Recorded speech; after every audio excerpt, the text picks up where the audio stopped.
Hello, everyone. Welcome. So, there are some cases in history that just are mysteries. Um, People don't want to tell the truth about anything. Things are kept secret, top secret. So,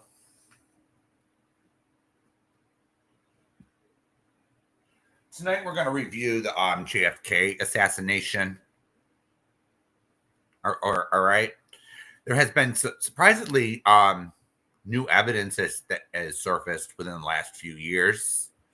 And President Trump has signed an executive order ordering the release of all remaining files in the JFK assassination. So, in 2016 and 2017, Congress passed, this was in 1992, they passed a law requiring disclosure of these documents.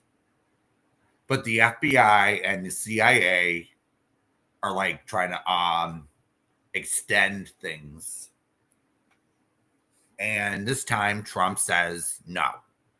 So he signed an executive order ordering and declassifying everything related to the Kennedy assassination.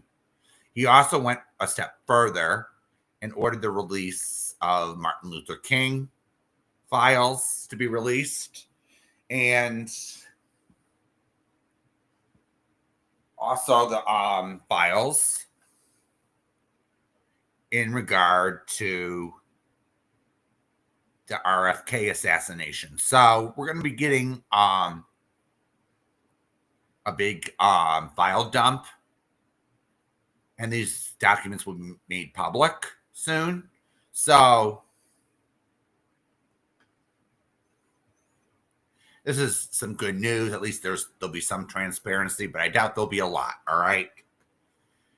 Our government has been keeping shit from us for over 60 years. And this is evident by Trump's executive order. So, when I was a kid, the official story by the Warren Commission never made too much sense to me. You know, how can Lee Harvey Oswald pull off such a stunt all by himself? Okay. It was like a question. I said, this doesn't jive with me. You know, so we're going to review the evidence against Lee Harvey Oswald. And I don't believe he did it alone. Some people out there say he's innocent. Hey, Katie. Some people say he's innocent. I don't think so. I think, yeah, everyone, I believe the public has the right to know what happened, what the government knew beforehand, before everything went down that fateful November day in 1963. I agree with you, Katie. There's no way he could have, in my opinion. There's no way, in my mind, that Lee Harvey Oswald did this alone. All right. And now there's evidence, new evidence, to back that story up. And it's more sinister.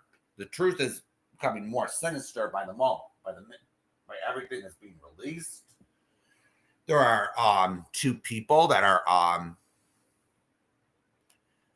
you're right, Katie. Actually, the CIA was involved.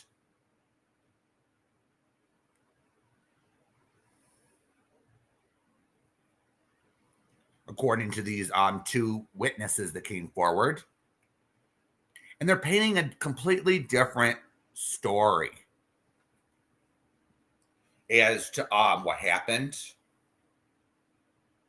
So there are many this is such a complicated story.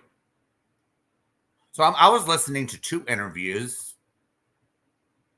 One man confessed to killing the president.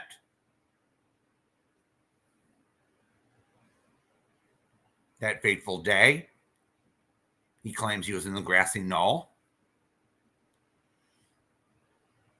Another man, retired from the CIA, admits that he was, hey, Tracy, hey, Sarah. And one man admits that he did working for the CIA.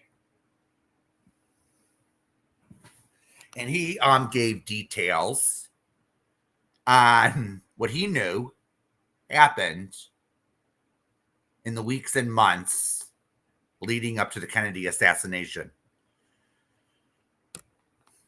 So this is going to be good, all right?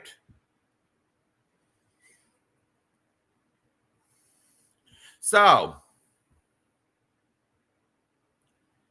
let's start with what President Kennedy did in office, all right? If anyone wants to turn back the clock to 1960, it was a volatile time in American history. We had civil rights as an issue.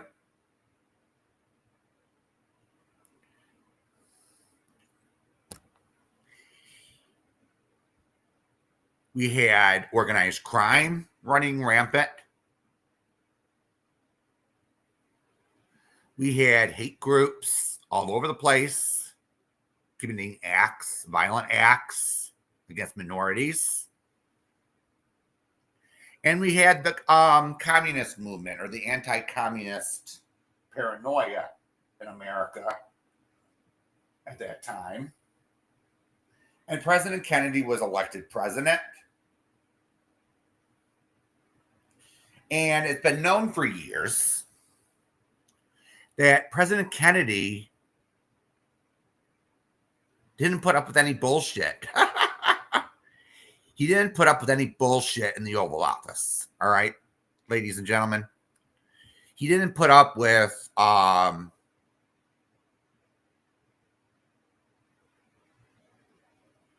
this crap. He didn't like corruption. He thought of himself as the boss, commander in chief, and you do things his way. He was elected by the people of the United States.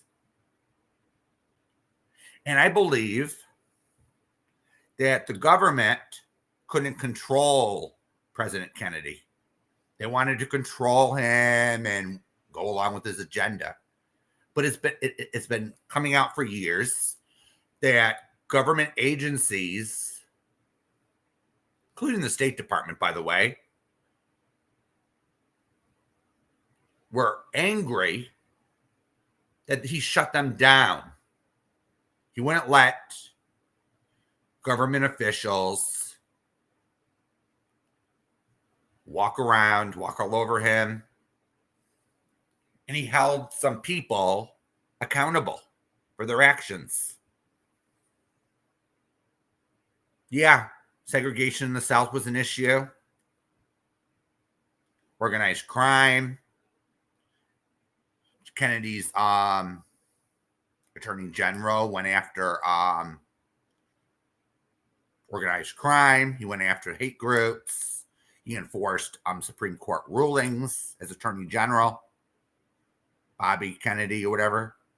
So it was a very volatile time in American history.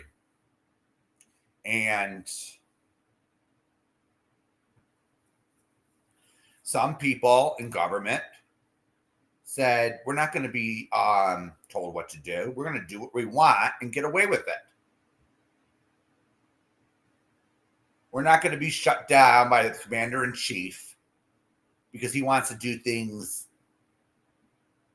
He wants to avoid war at all costs. He wants to try to prevent a conflict. So there are two witnesses. So before we get to the witnesses, one of the main players in this cover-up was J. Edgar Hoover. All right. So some documents were dropped back in 2016, 2017 with memos from the FBI with Hoover himself typing or writing these memos saying we need to convince the country that Lee Harvey Oswald did this alone. Case closed. We're not investigating this any further. Isn't that strange, coming from the FBI director? Now, I went through his history. I went through the FBI director's history. And for years, he denied the existence of organized crime and did a lot of things. But you got to consider the time, too, where J. Edgar Hoover was covering up his own secret, and he was possibly being blackmailed. So he was FBI director, and he was compromised at the time. And J. Edgar Hoover used the same tactic against other people. He got dirt on them and used it against people to either get what he wanted. So it was a two-way street. The FBI back then was corrupt as hell. The CIA was corrupt. I think the CIA still is, by the way. So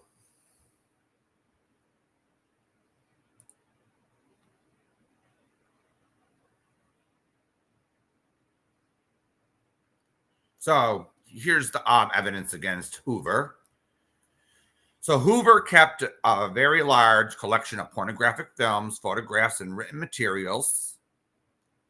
With particular emphasis of nude photos of celebrities, he reportedly used these for his own pleasure and for blackmail purposes. So J. Edgar Hoover is not innocent. He's what we call a son of a bitch. He wasn't the best person, He wasn't a person of virtue. Let's just put it that way. He just pretended to be.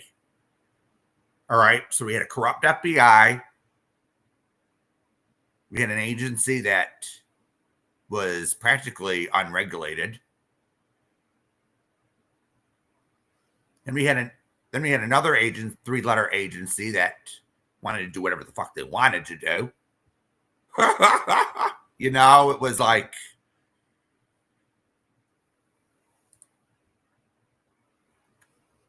and then we had an attorney general that upheld the law on segregation and civil rights.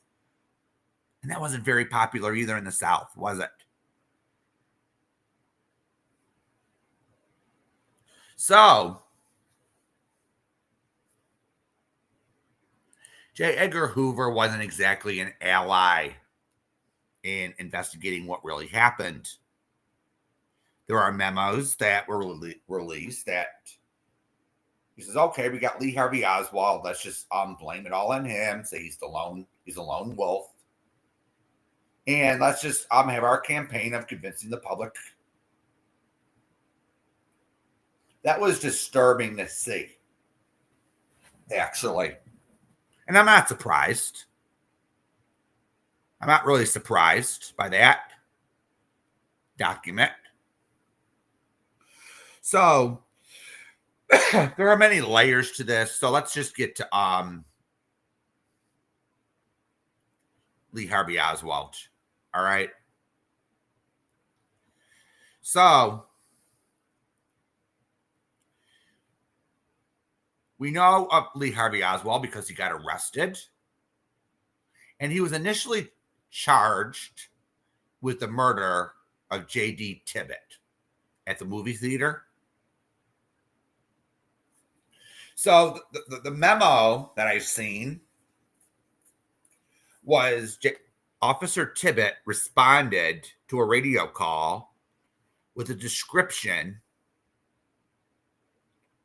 of someone that was thought to have committed the assassination. All right.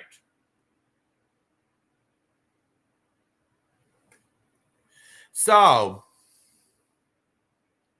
Lee Harvey Oswald was accused of shooting a cop and running into a movie theater, crowded movie theater.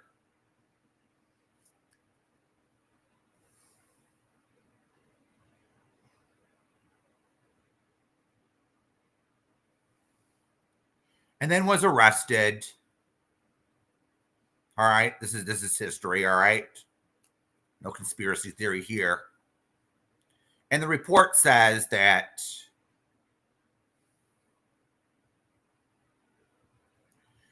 he was held by the Dallas County Jail, or I don't know if it's Dallas County, but he was put in jail. And then the next morning on a Sunday, they were transferring him. I don't know if I forget, what was it, to court or his arraignment. And then Jack Ruby decides to shoot him.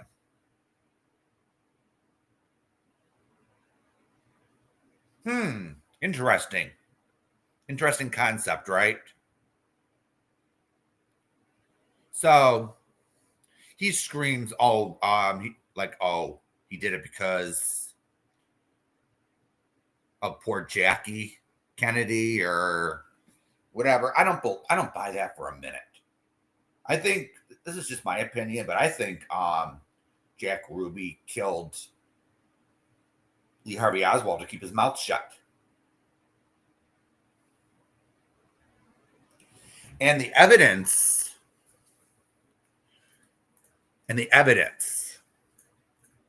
against Lee Harvey Oswald with the murder of the cop is very, very, what do I call it? Light. I don't think it would, in today's day and age, you would get a conviction. So all they had were witnesses that saw him running. Okay. He was found armed, but the forensics from the bullets that came from Oswald's gun didn't match the bullets that came out of the officer. Ouch. How do you explain that?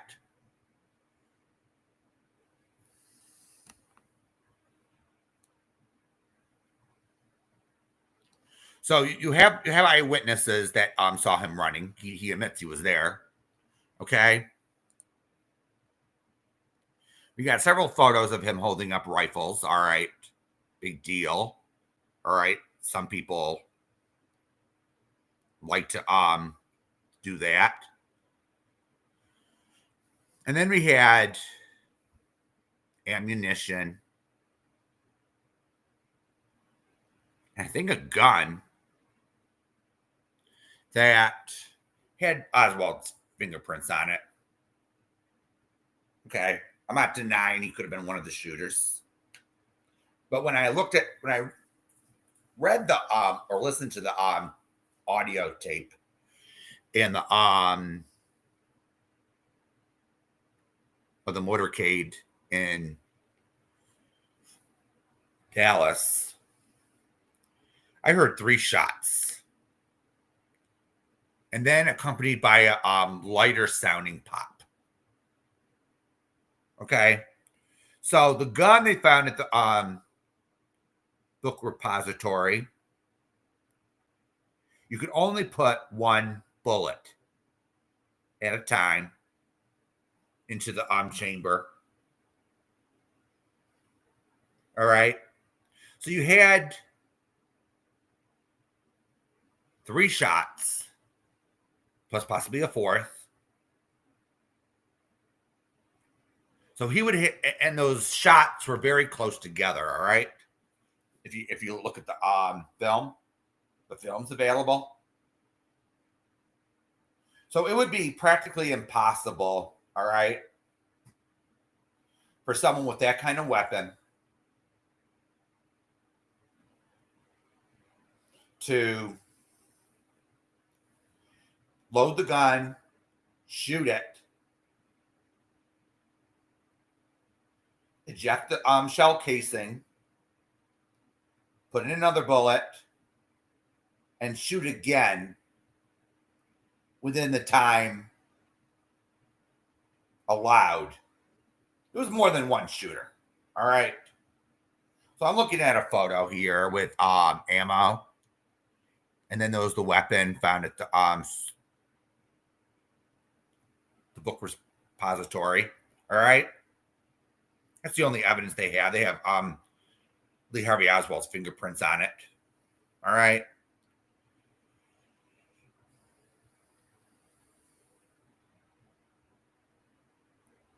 That's practically the only evidence they have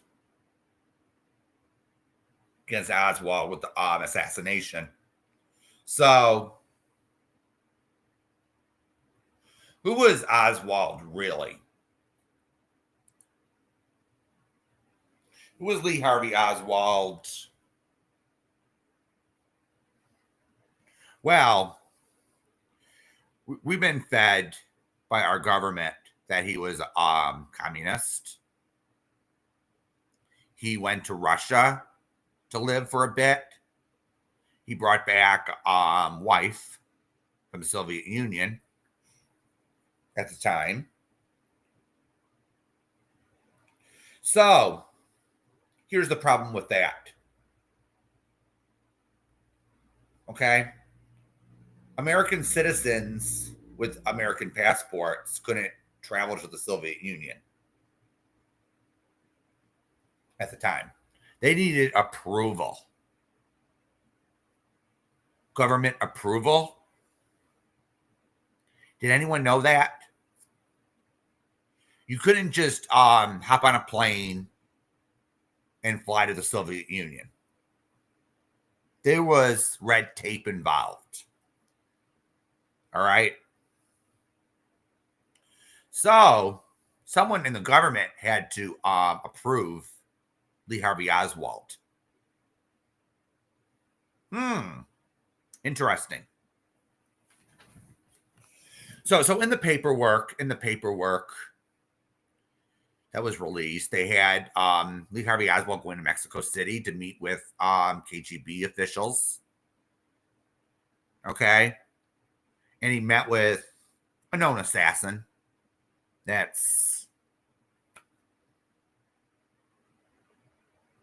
there's another fact in the dump that was pretty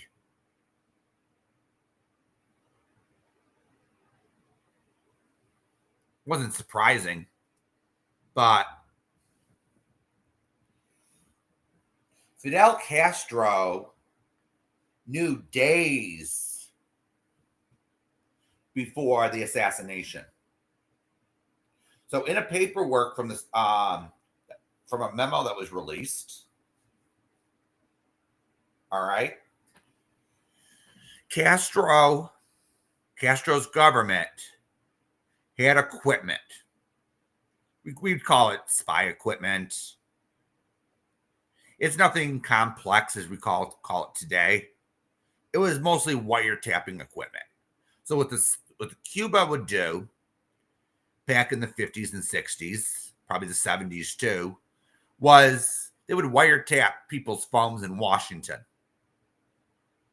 Like the State Department or whatever, the White House maybe. And they would record these phone calls, and it was their intelligence. All right. It was the Cold War, for fuck's sakes. So that was outed in classified material that was declassified. So Fidel Castro knew something was going on, and he ordered his little agency to switch the direction to Dallas, Texas, just days before the assassination.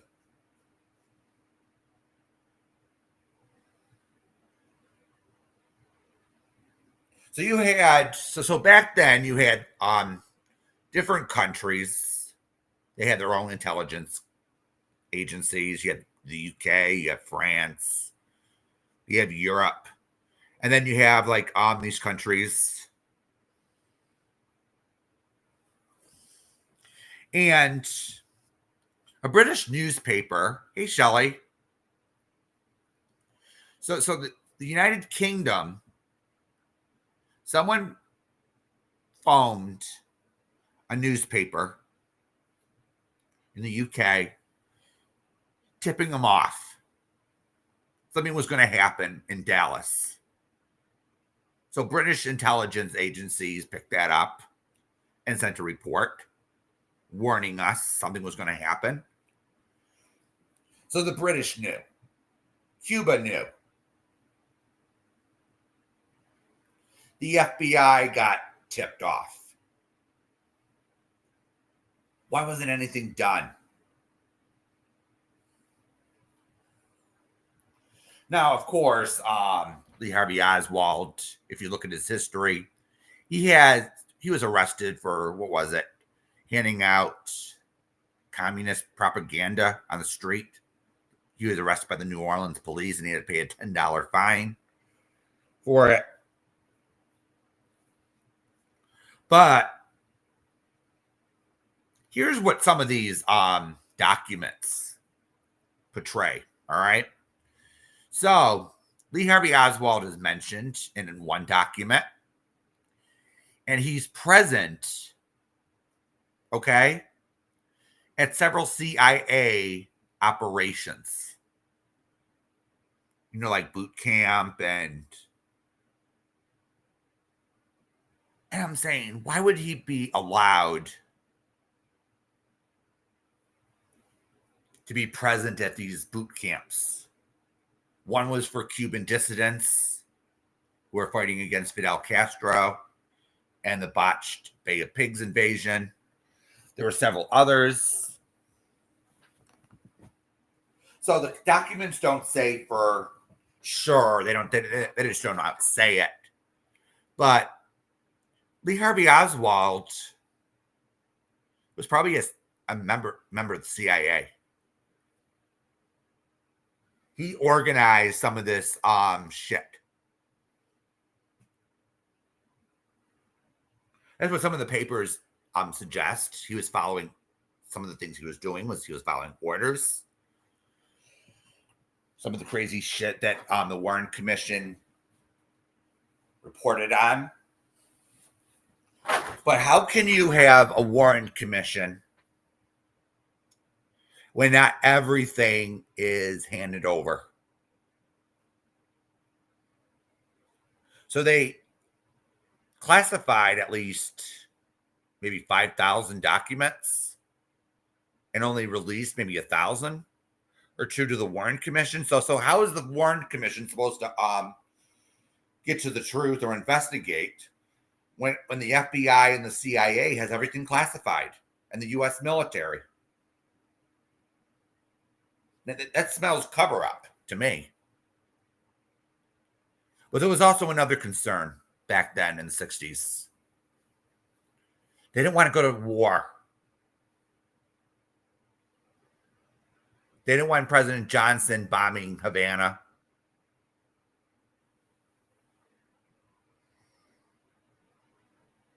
I'm sure that's what the CIA wanted, but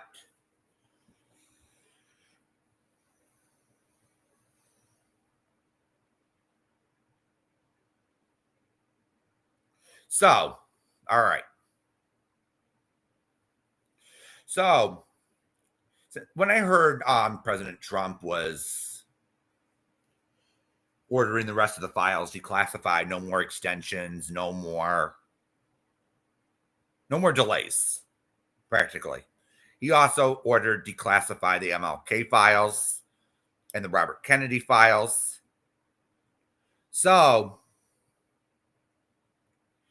this little couple videos showed up in my feed that interested me, so I decided to watch. So the one video of interest, there were three actually. The one was the evidence, the first batch of declassified documents. So the video was aired on the History Channel for everyone that's interested. And those documents that were dropped don't make much sense. You can't really put them together and put a story together. I think they did that on purpose.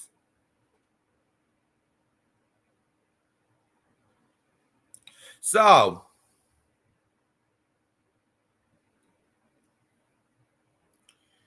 there was a video that said, with the title, "I Killed President Kennedy."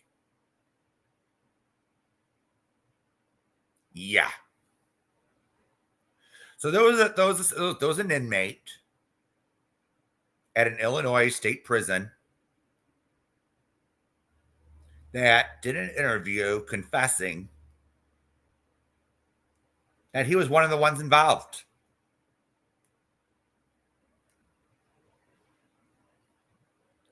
He was the one in the grassy knoll, he claims.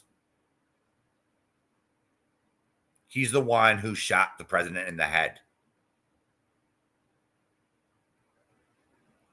So he made a lot of explosive claims in his interview. Okay. So let's start with number one. All right. So he claims he was in the so his background was that of Jack Ruby. They knew each other. He admits that he knew Jack Ruby well. He was from Chicago, just like Jack Ruby. Oops.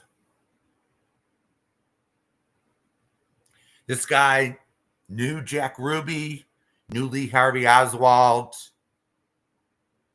And this guy said that Lee Harvey Oswald was a member of the CIA. He was there to supervise them while they were in Dallas. He was like the supervisor. And who were these? Who were Jack Ruby and this guy and a few others that were mentioned?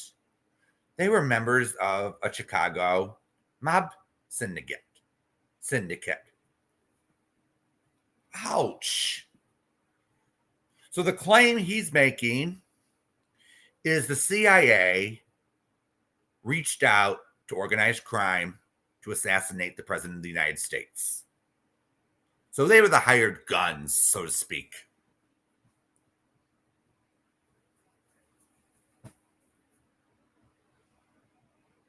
Yeah. So some of the claims he made, they were kind of outlandish if you really think about it. But I actually believe the guy. All right. He has nothing to gain by telling a story. He has everything to lose, actually.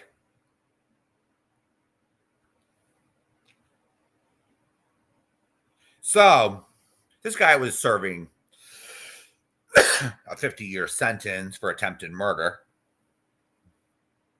I'm not saying this guy's a nice person,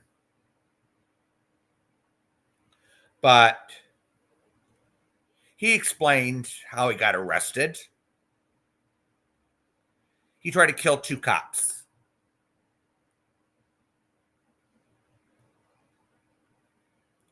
And he thought that they were out to kill him. They didn't identify themselves as police officers. They just started shooting. They probably wanted to keep his mouth shut.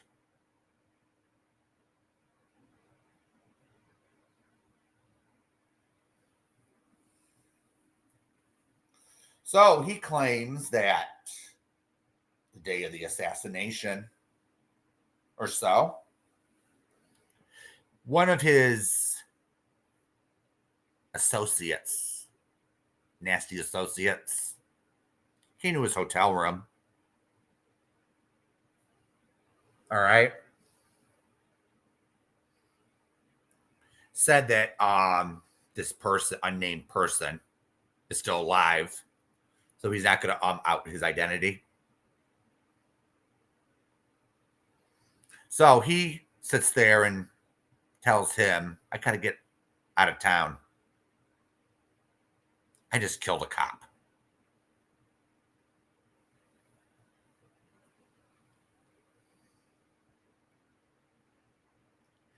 And then he didn't ask too many questions, but he said, why did you do that? And he says it was an accident. He was trying to shoot Lee Harvey Oswald, but hit the cop instead. So apparently the CIA and this crime family had issues with the crime family had issues with Oswald. They thought he would talk, or he got caught, or they thought he would get caught, which he did by chance, by the way. So Oswald was seen running, which he clearly admitted to the police, into a movie theater when a police officer was killed. And then he ran him back away, or tried to, and then he was arrested. But as I say, there were the eyewitnesses that saw him running. He lied to the police, of course. And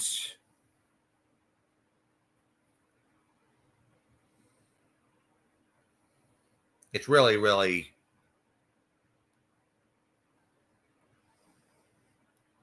so this so-called hitman, all right, that was sitting in prison for doing 50 years,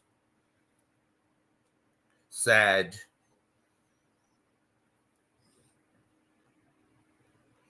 he just gave him a little money and just let the guy skip town.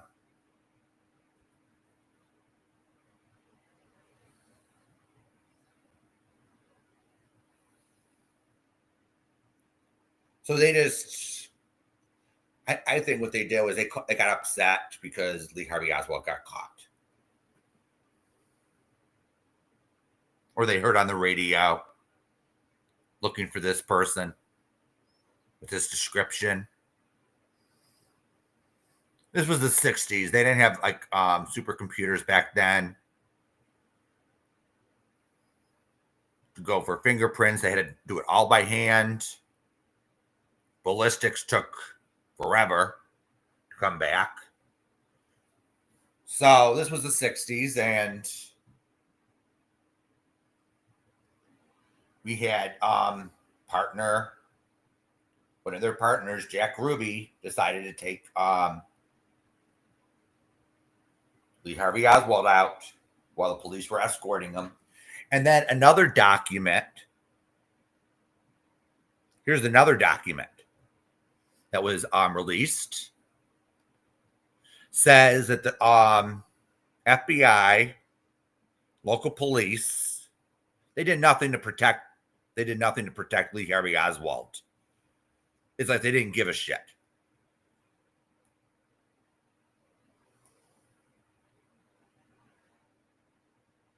They were informed of a threat made or intelligence made that someone was out to kill Lee Harvey Oswald, but they didn't give a shit.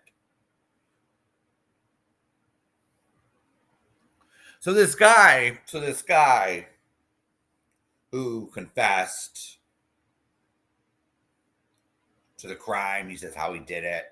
He was hiding behind a fence with the he told us what gun he used.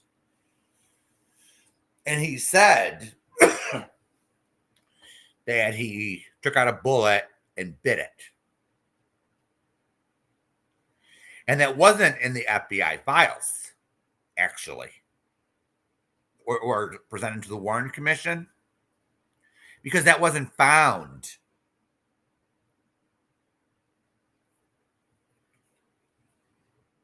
That wasn't found until 20 years, 30 years later, that bullet.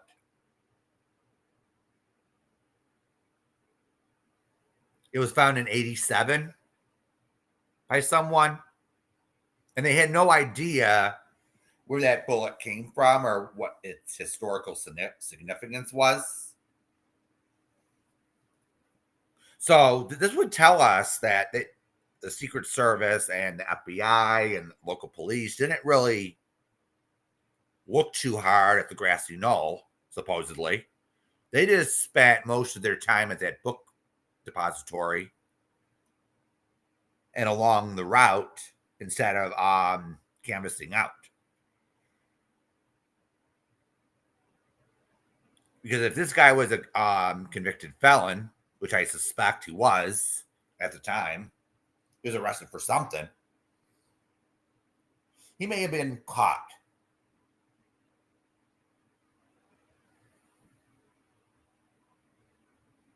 Even in the 60s, it may have taken a week for the fingerprint to come back.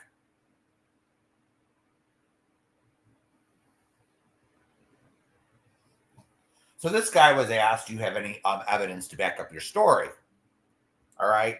Which is a good question, actually, because someone in rare instances could be confessing to a crime. Oh, I killed the Pope or I killed the president just to get attention. You know, that sick neurotic need for attention we see in this community. So he said that they kept records and he knows where the records are. He hid them. But that bullet is one piece of evidence that was correct. Okay, that could be confirmed. There was another piece of evidence that was confirmed. But then we have another person that sort of backed up his story. This guy was retired from the CIA and broke his silence. So this guy claims that he used to, so he was ordered to make fake Secret Service IDs for the hitmen and other people, and make fake documents for Lee Harvey Oswald to do his job.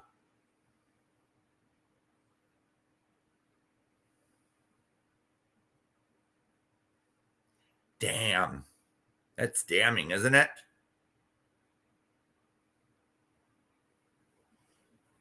So his story kind of lines up with his. Someone more credible than someone that is convicted of trying to shoot two cops.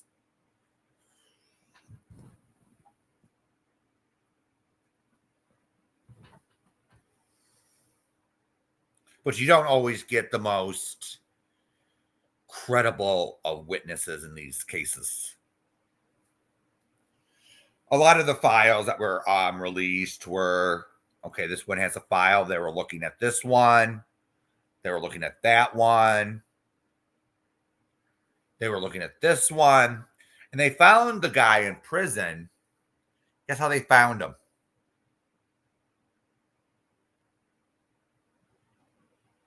Someone who passed away, all right, an investigative reporter, got an anonymous tip. It wasn't so-called anonymous, but it was someone from the FBI. Says, okay, look at this guy. They knew something. They knew. We don't know when they found out, but the FBI knows.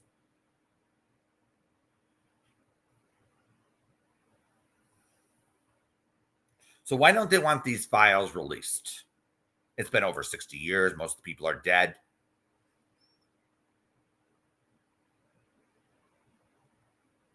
It'd probably be a major embarrassment, wouldn't it? Taken out by your own government.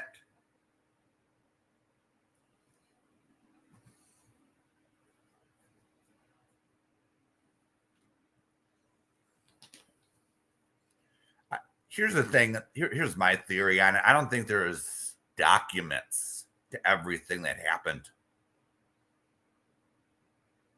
Why would a government agency create a paper trail on what they do?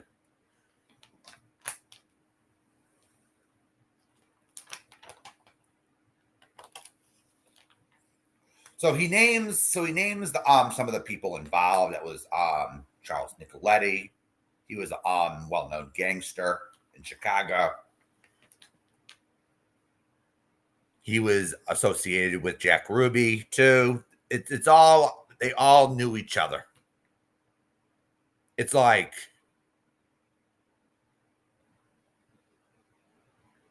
and then they had this intelligence with Lee Harvey Oswald's name on it. Okay, he went to meet with this person. He went to meet with that person.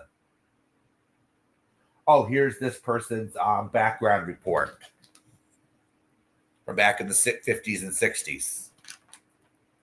Oh, he got arrested in Caracas for the guy he met with for trying to assassinate someone else. So you see these so-called documents tell two different stories. It could be this, it could be that. I think that's what they're trying to do with these documents, is trying to confuse and mislead the public still. And I read that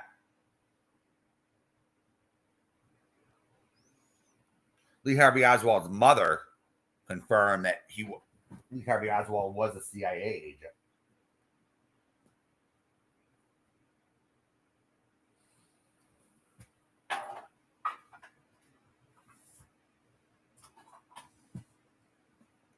It's like, whoa. There were several CIA agents there in Dallas, along with hired mobsters. It's rumored that they still do this. The CIA just contracts out.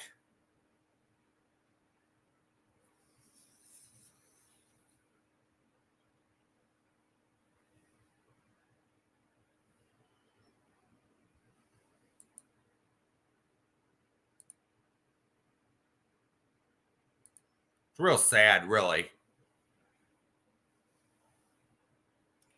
So when you have something like this, it's like the evidence doesn't. They don't have a lot of evidence against Lee Harvey Oswald. All right. The only thing that convinces me that he was involved in the Kennedy assassination was the fingerprints on the rifles and the ammunition. That's all they got. And then he was an employee at the book depository, or supposedly. That's it.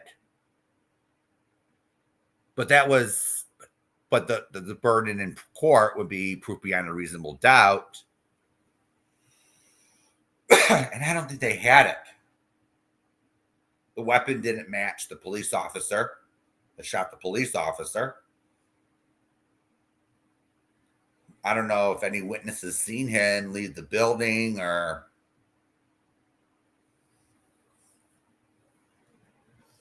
But still, Lee Harvey Oswald did it. He's one of the people involved. All right. If he was getting government orders or not, I don't think it matters. He was still involved in the plot to assassinate the president of the United States. You get what I'm saying? He didn't do it alone.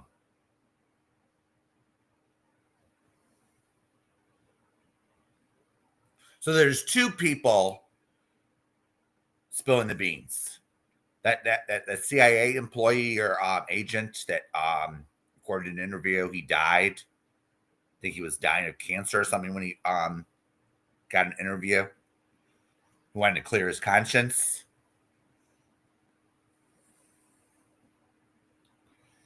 So let me just, before we go, all right, let's just show what we have on him. All right, the one who claims he did it. So he's 83 years old, born in Oklahoma. His real name is James Sutton, aka James Files. So his crime was on May 7th, 1991. Illinois, Round Lake Beach. So it's attempted murder, 2 counts, aggravated discharge of a firearm, aggravated battery with the firearm, armed violence. And he claims, I don't know if I believe this is just his opinion. He said, because technically the 2 were cops, he didn't get a fair trial. They didn't want to hear self-defense. Well, I could believe that in a way, but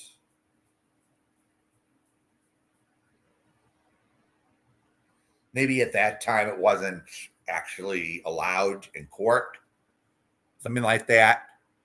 So he was convicted. And it says here he got parole in 2016.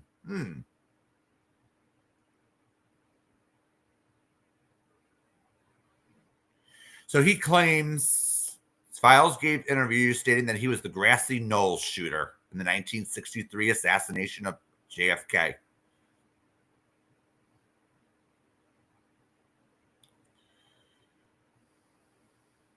So the FBI in 1994 investigated Files' allegation and found it not to be credible. Of course. Why would they want to admit they screwed up? And these declassified documents are proving that they didn't investigate much of anything. Neither did the local police. It was mostly the Secret Service who did anything in this matter.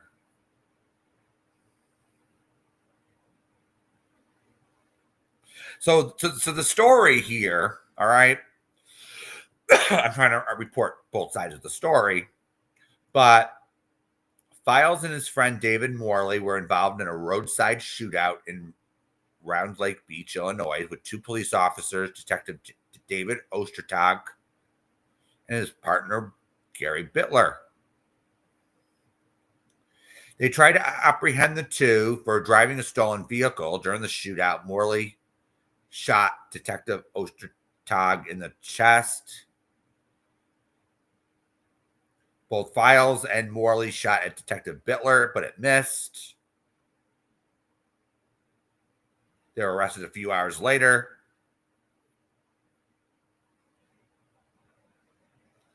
So you see that they were driving a stolen vehicle. So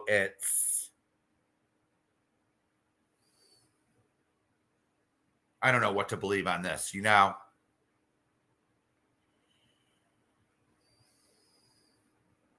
And this guy said that when they made the JFK film, they came in the prison where he was at and started asking questions, and he wouldn't talk to Oliver Stone. He said he didn't like him. And he actually showed proof that he actually met with Oliver Stone and says, I'm not talking. So I think this is just a theory of mine, but I think this guy is talking. So the story's out there and says, okay, he talked. We failed at taking him down or whatever you want to call it. So this story is sort of backed up by another person. So we're going to be looking forward to more declassified files in the next month or so. So keep an eye out for those, all right? I'm going to put the interview with this jailbird in the description so everyone can watch for themselves what I'm talking about. And I'll also put the video with this former CIA agent, him talking about his involvement in the Kennedy assassination, his work at the CIA, so everyone can make up their minds.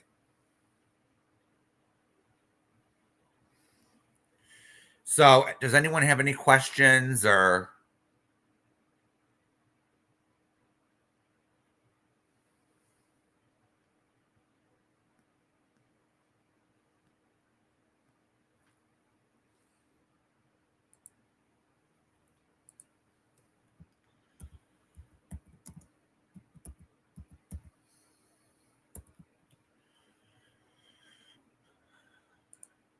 So, before we go,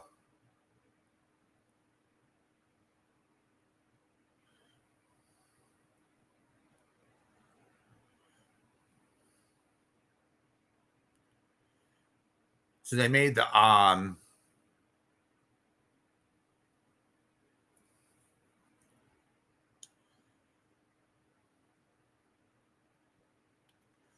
okay, so we got a movie JFK. I don't know how accurate I don't know how accurate it was.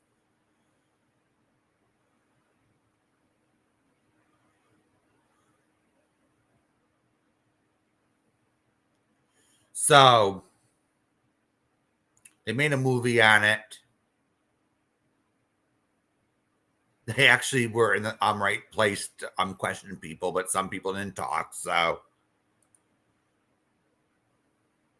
all right, everyone. I want to thank everyone for coming tonight, and I didn't get a lot of traction. So there's always the replay. So all right, everyone. I'll see everyone later.